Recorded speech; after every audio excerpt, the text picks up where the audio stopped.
Ukraine যুদ্ধে রাশিয়ার হয়ে লড়ছে উত্তর কোরিয়ার 10,000 সশস্ত্র যোদ্ধা। গেল বছরের অক্টোবরে এমন বিস্ফোরক তথ্য বিশ্ব দরবারে তুলে ধরে মার্কিন প্রতিরক্ষা দপ্তর পেন্টাগন। এতদিন তা অস্বীকার করে আসলেও রোববার এর সত্যতা স্বীকার করল খোদ উত্তর কোরিয়া নিজেই। দেশটির রাষ্ট্রীয় বার্তা সংস্থা কেসিএনএ পিয়ংইয়ংয়ের সামরিক বাহিনী দাবি করেছে তাদের সেনারা কুর্স্ক সীমান্ত অঞ্চল ইউক্রেনের হাত থেকে পুরোপুরি মুক্ত করতেই রুশ বাহিনীকে সর্বোচ্চটা দিয়ে সহায়তা করেছে। এমনকি রাশিয়ার chief of staff Valery Gerasimov উত্তর কোরিয়ার সেনাদের বীরত্বেরও প্রশংসা করেছে। কুর্স্ক দখলমুক্তে তার দেশের বাহিনীর অংশগ্রহণকে পবিত্র লড়াই হিসেবে বর্ণনা করেছেন উত্তর কোরিয়ার সর্বোচ্চ নেতা কিম জং উন। কুর্স্ক ইউক্রেনের হাত থেকে পুনরুদ্ধারের দাবি করে কমান্ডারদের ভূয়সী প্রশংসা করেন রাশিয়ার প্রেসিডেন্ট ভ্লাদিমির পুতিন। তবে অঞ্চলটিতে এখনও তীব্র লড়াই চলছে বলে পাল্টা দাবি করেন ইউক্রেনীয় প্রেসিডেন্ট জেলেনস্কি।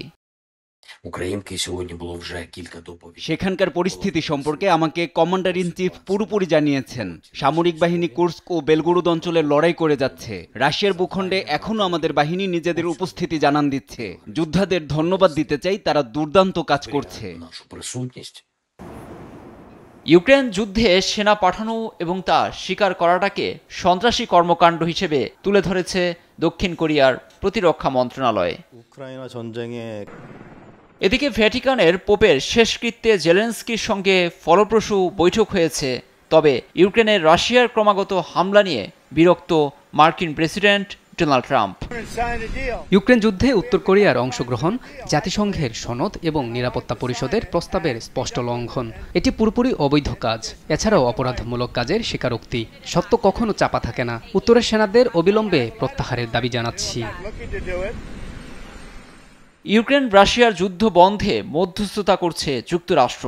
3 বছরের বেশি সময় ধরে চলা এ লড়াই কবে নাগাদ থামবে তা অনেকটাই নির্ভর করছে পুতিনের উপর। লুৎফর কবির, নিউজ ডেস্ক, দেশ টিভি।